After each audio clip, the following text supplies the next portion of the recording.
Bismillahirrahmanirrahim. Assalamualaikum warahmatullahi wabarakatuh. Baik, pada hari ini saya akan memberikan rangkuman terkait dengan materi turunan yang sudah kita pelajari beberapa pekan yang lalu. Oke, jadi materi turunan itu sendiri terdiri dari beberapa bagian utama ya. Yang pertama yang sudah kita pelajari yaitu rumus-rumus turunan. Ya, mulai dari rumus dasar sampai pengembangannya. Yang kedua yaitu fungsi naik, fungsi turun, dan stasioner. Ini juga sudah kita pelajari. Ada syarat-syarat tertentu ya untuk fungsi naik, turun, dan stasioner. Oke, kemudian yang ketiga adalah persamaan garis singgung kurva. Persamaan garis singgung kurva. Nah, nanti dia menggunakan rumus persamaan garis biasa tetapi dikaitkan dengan turunan. Kemudian yang terakhir, yang keempat adalah aplikasi turunan. Nah, ini yang bentuk soal cerita biasanya. Ya. Jadi ini rangkuman materi yang ada di turunan. Kita akan bahas satu persatu mulai dari yang pertama. Yang pertama tadi adalah rumus-rumus turunan. Ya, kita mulai dari bentuk utama dari turunan, yaitu misalkan ada fungsi f(x) sama dengan ax pangkat n, maka turunan dari f(x) itu ditulis f aksen x sama dengan a dikali n dikali x pangkat n-1. Ya, jadi pangkatnya dikalikan ke depan, kemudian dikurangi 1. A dikali N dikali X pangkat N-1. Kemudian rumus yang berikutnya, ini kalau fungsinya sudah berbentuk perkalian. Misalnya fungsi f(x) itu U dikali V, maka turunannya F aksen itu U aksen dikali V ditambah U dikali V aksen, ya.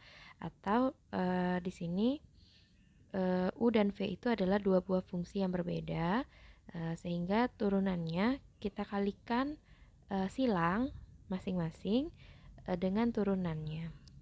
Kemudian yang ketiga, bentuk fungsi pembagian.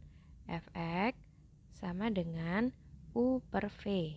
U dan V ini fungsi yang berbeda ya.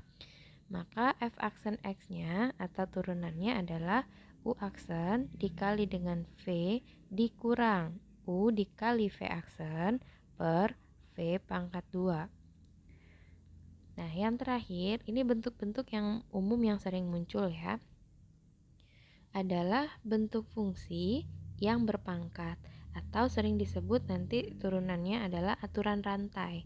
Jadi bentuknya seperti AX pangkat N, tetapi X-nya itu fungsi tersendiri, sehingga bisa kita tuliskan A dikali UX pangkat N, di mana UX itu adalah fungsi. Turunannya seperti biasa ya, yang awal tadi A dikali N, UX-nya pangkat N-1. Nah, tambahannya adalah kalau di aturan rantai dikali lagi dengan turunan dari U atau di sini U aksen X. Nah, ini adalah rumus-rumus umum yang sering muncul di turunan. Kemudian yang kedua, kita akan membahas fungsi naik, fungsi turun, dan stasioner. Pada pertemuan yang lalu dengan Zoom sudah dijelaskan terkait dengan materi ini ya. Untuk fungsi turun, naik, dan stasioner itu punya syarat masing-masing. Yang pertama, syarat fungsi naik adalah jika turunannya lebih dari 0 atau f aksen X lebih dari 0. Sedangkan fungsi turun itu kebalikannya ya, kebalikan dari naik. Maka syaratnya f aksen X itu kurang dari 0 atau turunan kurang dari 0. Yang ketiga itu tidak naik, tidak turun, atau tetap, atau disebut juga stasioner. Nah, kalau stasioner syaratnya f aksen X sama dengan 0. Nah, ini untuk fungsi naik, turun, dan stasioner. Kemudian materi berikutnya yaitu persamaan garis singgung kurva. Nah, barangkali ini belum sempat dibahas ya. Jadi kita bisa menentukan persamaan garis singgung dari suatu kurva yang melalui titik tertentu dengan turunan. Rumus yang digunakan itu adalah rumus persamaan garis biasa. Y dikurangi 1 sama dengan M dikali X dikurang X1. Ini rumus yang sudah sangat sering kita temui ya dari SMP, rumus persamaan garis. Nah, perbedaannya adalah M-nya atau gradiennya itu kita peroleh dari turunan fungsi atau kurva yang kita cari tadi, garis singgungnya. Atau M itu sama dengan Y aksen atau F aksen X. Sementara untuk X1 dan Y1 ya yang ada di rumus itu adalah titik singgung atau titik yang terdapat pada kurva dan akan dilalui oleh garis singgung.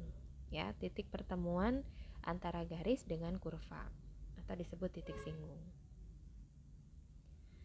Oke, yang terakhir materinya yaitu aplikasi turunan. Nah, untuk aplikasi turunan sendiri ini biasanya bentuknya soal cerita ya. Jadi, langkah pertama kita adalah mengubah soal itu ke dalam bentuk variabel. Jadi, ubah soal dalam bentuk variabel. Variabelnya bebas, boleh kita pakai X, Y, A, B, C terserah. Bisa dari huruf A sampai Z. Kemudian langkah berikutnya adalah kita menentukan fungsi tujuan ya. Tentukan fungsi tujuan. Yang dimaksud dengan fungsi tujuan di sini adalah apa yang diminta oleh soal. Biasanya soal aplikasi turunan ini meminta maksimum atau minimum dari kejadian yang ada pada soal. Jadi contohnya misal biaya maksimum, luas tanah minimum, ya seperti itu. Jadi ada kata kuncinya maksimum atau minimum.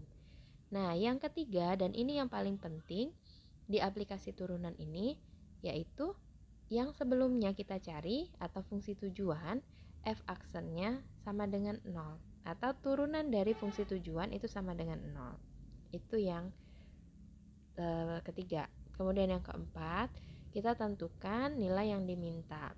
Jadi misalnya seperti tadi, misalnya dia minta biaya maksimum, maka nanti yang akan kita cari pada akhirnya adalah biayanya berapa. Tetapi untuk menentukan biaya maksimum itu sebelumnya kita gunakan syarat yang ketiga, yaitu turunannya sama dengan 0.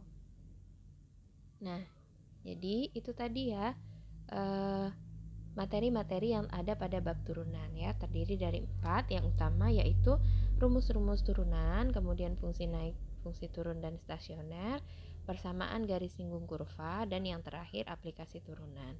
Ini yang bentuk rumus-rumus tadi.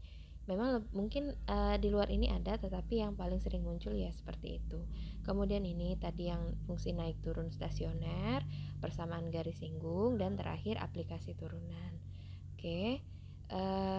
Untuk bentuk-bentuk soal atau contoh soal mungkin nanti akan Ustazah jelaskan kembali di video yang lainnya. Cukup ya, sampai sini saja dulu. Terima kasih. Assalamualaikum warahmatullahi wabarakatuh.